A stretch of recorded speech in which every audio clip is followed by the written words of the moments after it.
Hey everybody, Mr. Bowman here, another 3.13 probability concepts video. This video focuses on all the merit questions for the 2022 exam. If you're looking for more merit questions on this topic, check out the link in the description to this video. I've kind of pulled together all the past merit questions. Hopefully it's a good one-stop shop to kind of focus on that targeted merit revision. So let's get into question number 11. So we've got a South Island school. They've got two options for the year 10 students. It looks like they're choosing between a technology and a language. Straight away, I'm thinking two options. Is that a two-way table? It probably looks like it is at this stage.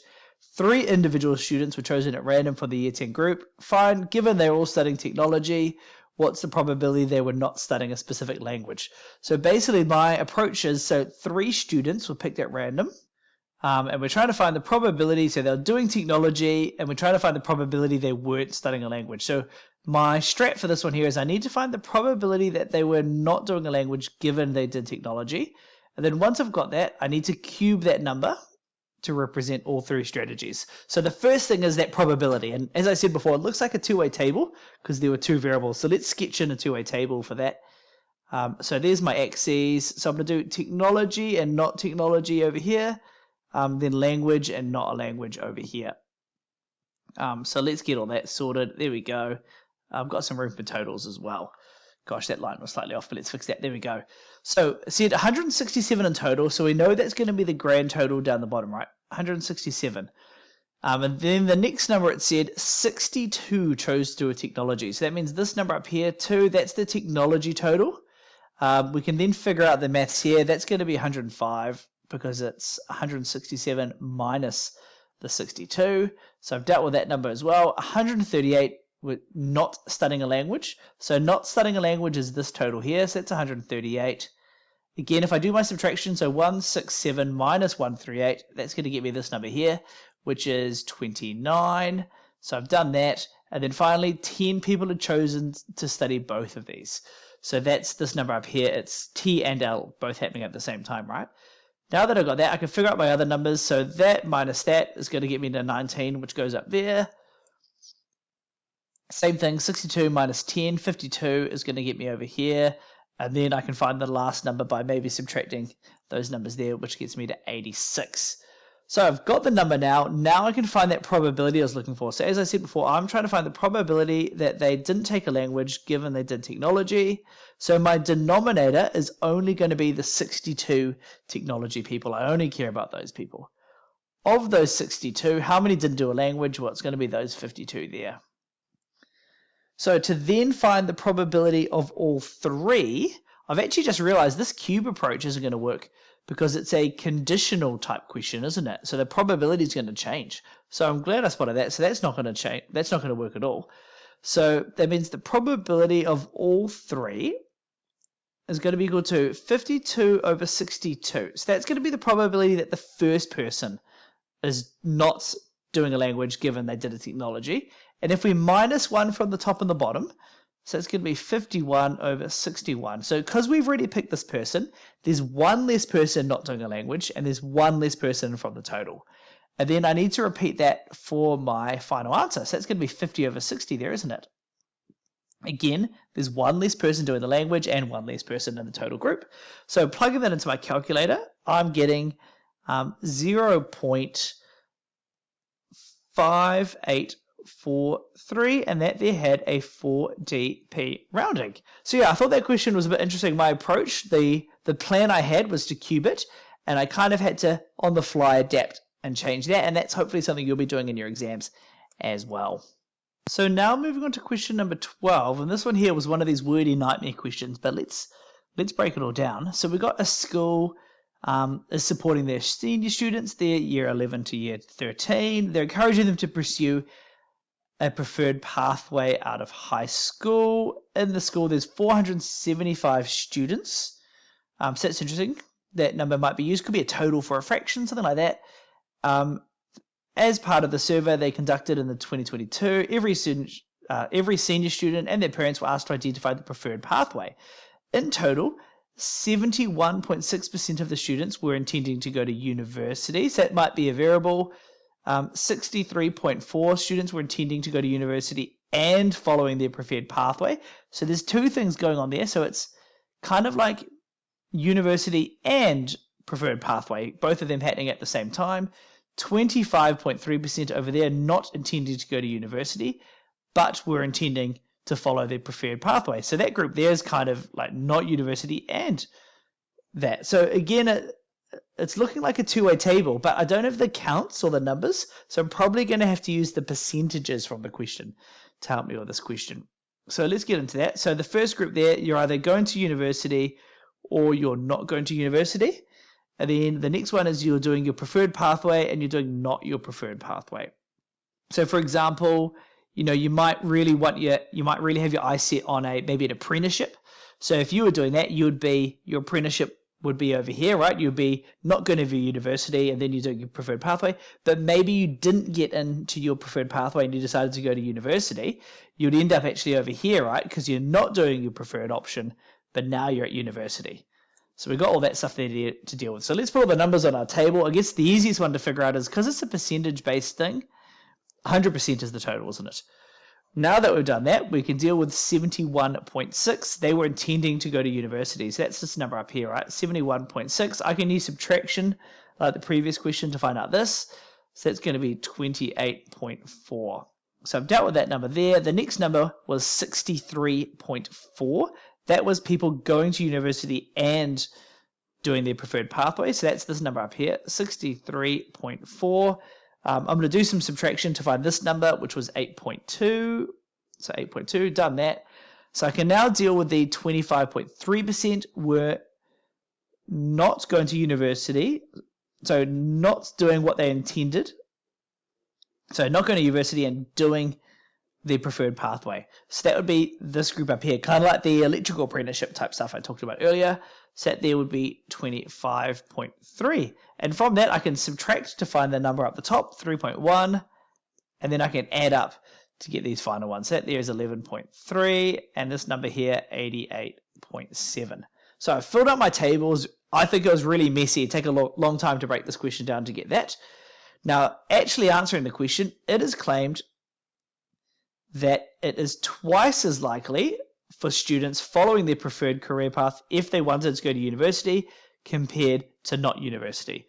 So what this is trying to get us is we're trying to find the probability they're doing the preferred pathway given they're going to university, and then the probability they're doing the preferred pathway given they weren't going to university. And they were trying to see, of the two groups, the university groups, the not university groups, who was doing the thing that they preferred.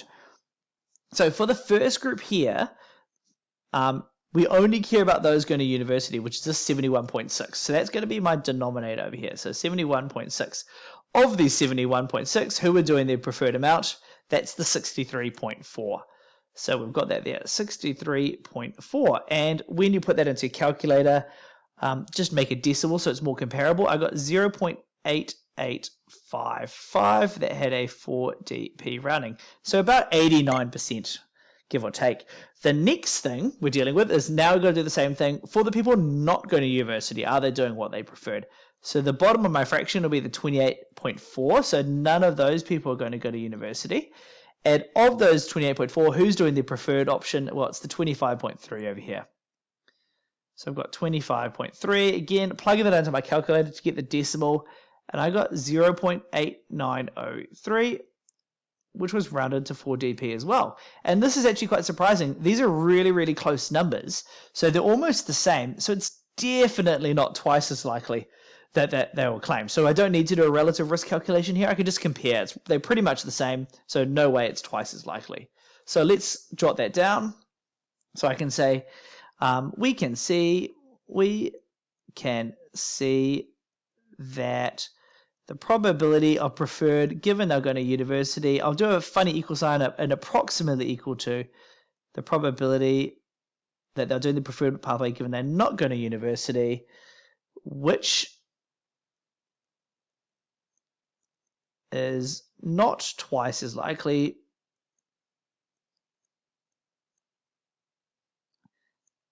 and does not support the claim made.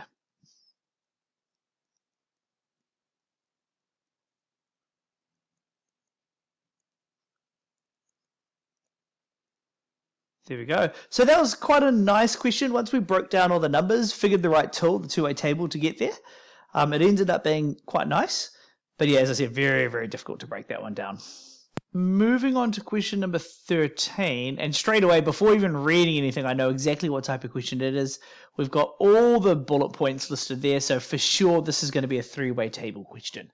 So as I'm skim reading the question, I know it's going to be three variables, and I need to figure out what those three variables are.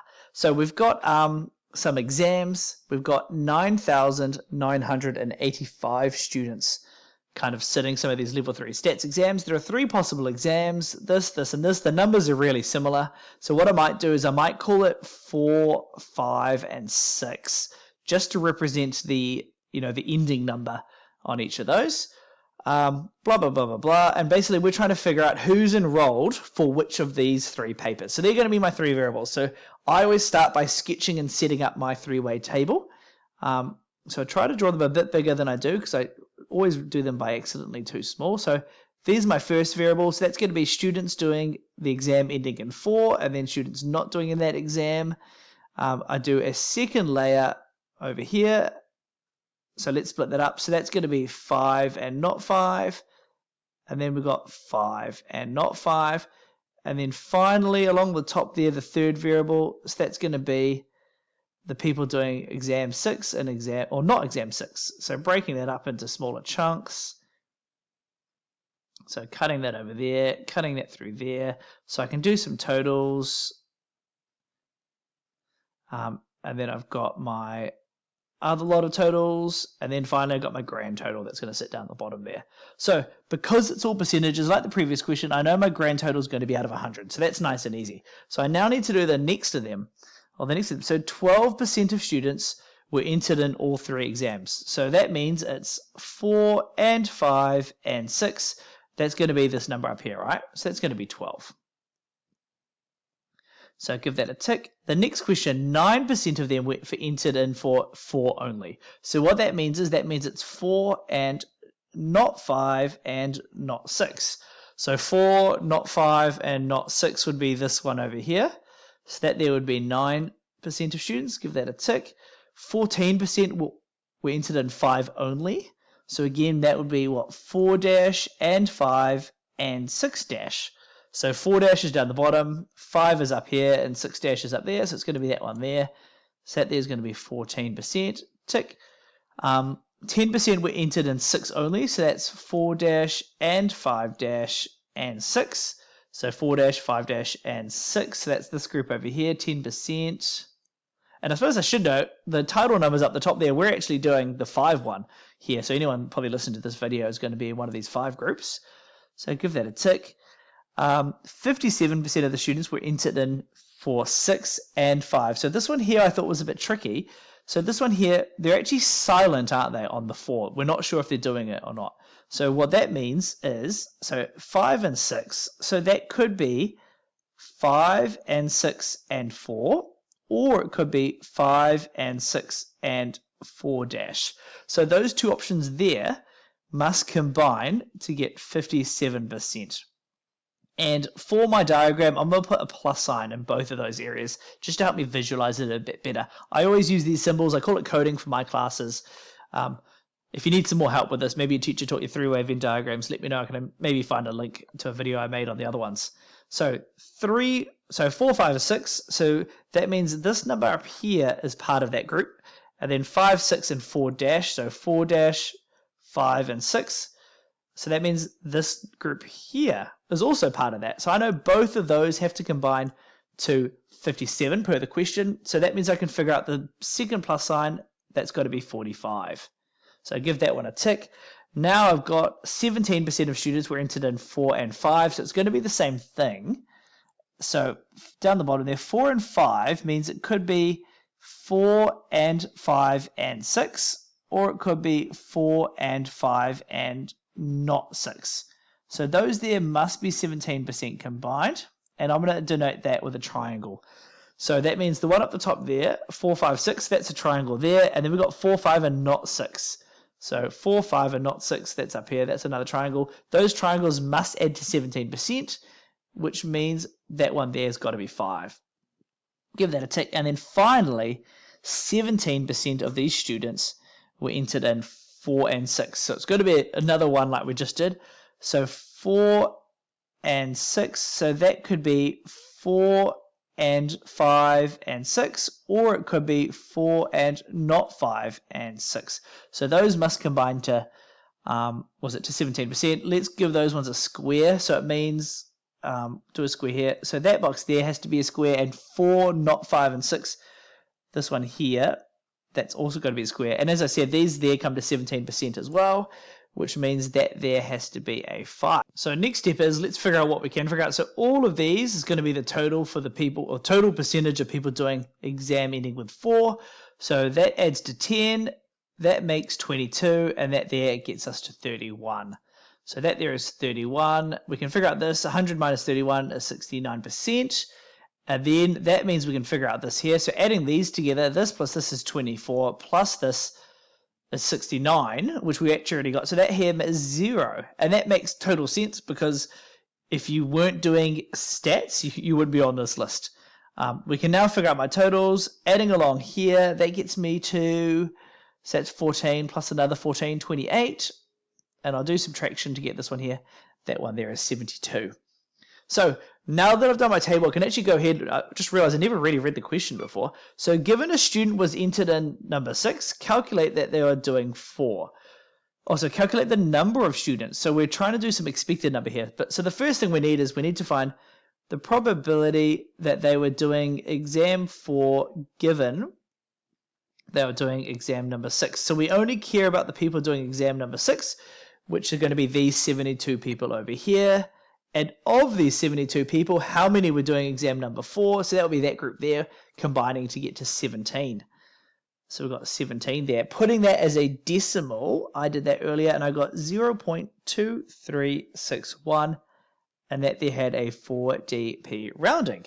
So I've got that. Now we need to get into the expectation part of it. So we need to now find the number of them. So we were told at the very top there were 9,985 students.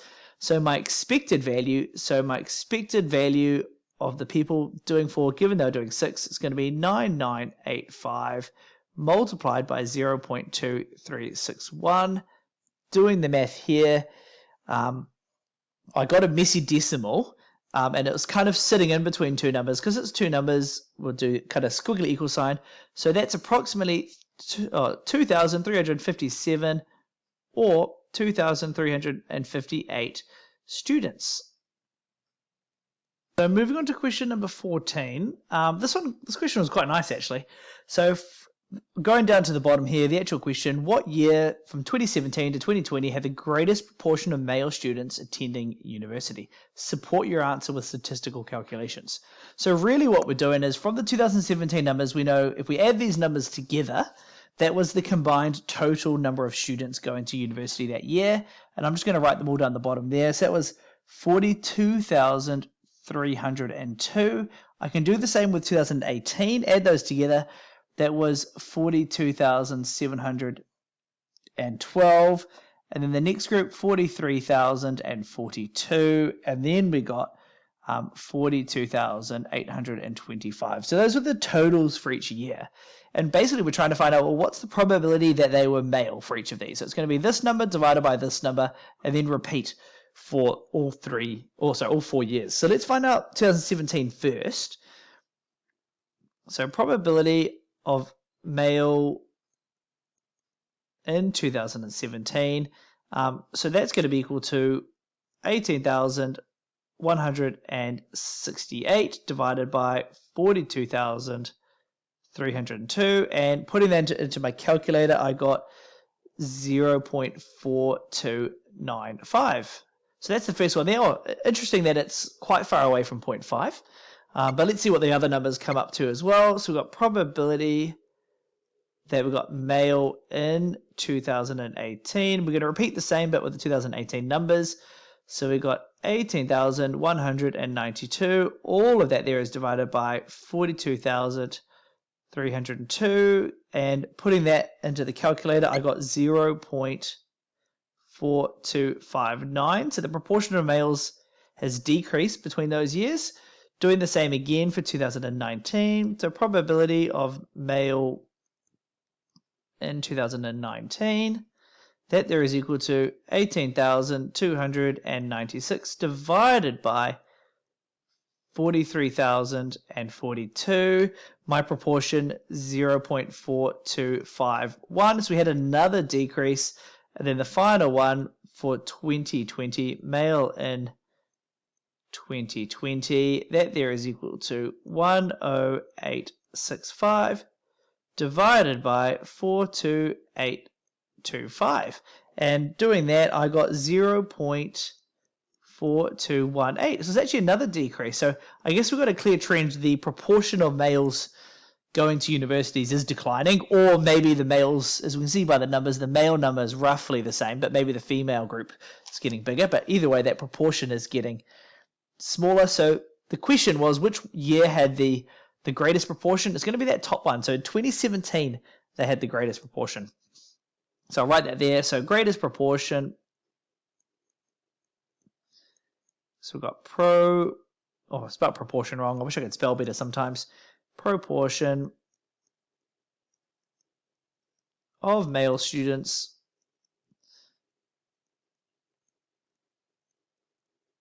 was 0.4295 in 2017. So now on to question number 15, and this is a wordy one, so I'll type it up. It continues from our previous one with that data. So provide 2 reasons why the proportions calculated in I are only estimates of the true probability in that particular year. So basically, each year it's an estimate, and we can't actually ever really have a true probability or a true proportion.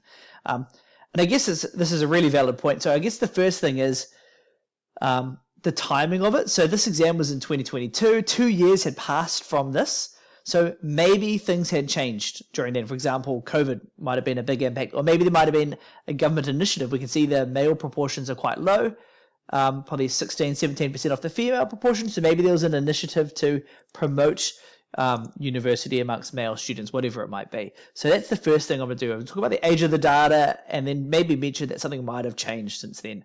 So the data, so the given data was from 2017 to 2020, which may be considered old. These trends may not be relevant beyond the year they were calculated for. For example, perhaps there has been an initiative trying to equalize access to university education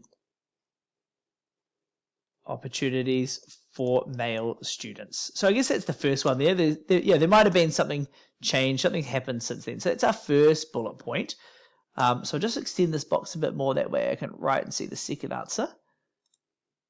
Gosh, I had a bit of a nightmare there. There we go. Okay, so let's do our next answer. So the next one might be something relevant, but the big one I kind of alluded to before, COVID. So for example, this 2020 year, that was the beginning of COVID, or we're in the crux of it then. So for example, males maybe are more likely to do apprenticeship type exercises. So if, for example, electricians, carpenters, plumbers, all of them are stuck at home due to the COVID restrictions, they can't get out and serve as their clients, why would they take on extra apprenticeships? So that means the males who were potentially going to do those apprenticeships have to find other things to do.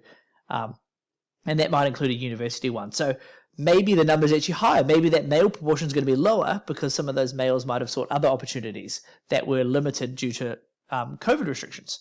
So that's going to be my last one there.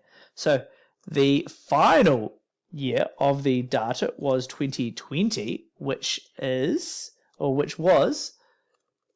the beginning of the COVID-19 pandemic and response. Restrictions restrictions may have impacted. Hold on. Restrictions to work may have impacted or may have limited the choices of students and meant they did go to university when they otherwise may not have. So I kind of alluded to kind of that choice that we talked about.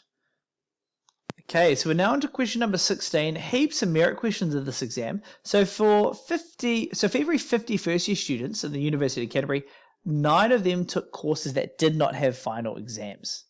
For students who took courses that had final exams, 38% of them attended lectures in person. So that probability is a bit weird. So this one, I suppose let's carry on before we get there. For students who took courses that did not have final exams, 21% of them attended the lectures regularly. Let E be students taking a course with a final exam, A being students that attended university lecture.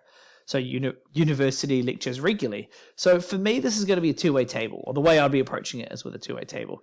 So I guess the first variable is whether or not they attended the university courses regularly. And that was denoted by the letter A. So a person could be A or A dash. We then talked about if they had took courses with exams, so that could be E and E dash. E and E dash, there we go. So we've been asked, so a student believed that this statement was true, so we're going to need to find basically this number here and this number here to determine if it's equal to 1.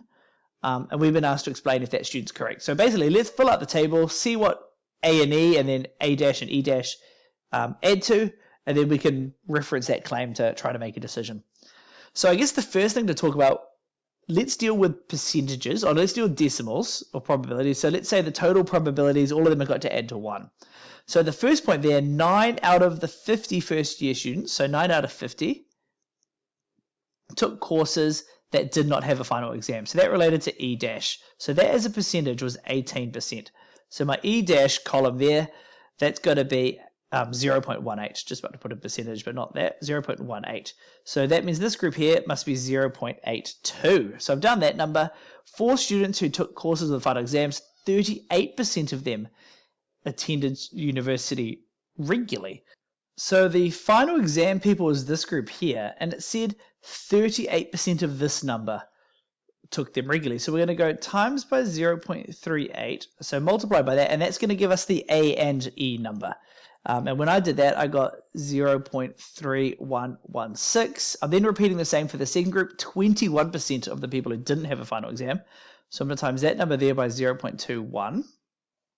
And that gets me to 0.0378. I can now come up the total of those who attended university regularly. So 0.3496. That means I can actually figure out this number here as well, can't I? So that's 0.6506. And it's a bit like a game of Sudoku now. I can figure everything out. So this minus this gives me that number there. 0.1422. And then finally, 0.5084. So I've got myself a two-way table. So the student has believed this statement here. So don't forget that's A and E and A dash and not E dash. So in my calculation, so the probability of E dash and A plus the probability of E, gosh, I'm getting my letters out the wrong way around. But there you go. So these two there, that's equal to 0.3116 plus 0.1422. That there is going to be equal to 0.4536. And of note, that there is not equal to 1. So this claim the student made is really, really wrong. So the issue with this student is they've kind of added these two options together and they've forgotten about the combinations so they've done exams and attended regularly, and then they've done not exams and not attended regularly, but they forgot about the two combinations, the people who have exams and don't attend regularly, and the people who don't have exams but attend regularly. So they've missed that out from their number. I'll type the rest of my answer. So the outcome, so I'm just going to talk about the student's decision. So the student's belief would have been correct if the probability of A and E and the probability of A dash and E dash were the only two outcomes, as all outcomes must sum to 1. So that's the first thing to note. So they would have been correct if they did that. So the reason they're not correct is because they've missed outcomes. However, the student has missed two possible outcomes, being the probability of A dash and E and the probability of, how do we do this one? A and E dash. This means the student was incorrect. So that wraps up this question here. A bit of a doozy, wordy bit, quite hard I thought to break away and do that table. Probably other ways to do it as well. Is conditional probability, so I think a tree might have worked here. So we're now on to the final question, question 17. This feels like a marathon video for a merit one. We're already at the 30-minute mark, but hopefully we can get through this question here. So we've got the standard New Zealand car number plate, non-personalised, looks like the following with six characters. So we've got 3 characters being letters and then 3 that are numbers, digits from 0 to 9. A level 3 stats class, we're investigating whether the digits on a standard number plate were equally likely to occur. So it's interesting. They did this by looking at the website that sells cars across New Zealand in every region. So the student had no prior knowledge on the distribution of number plates on the standard New Zealand number plate. What is the theoretical probability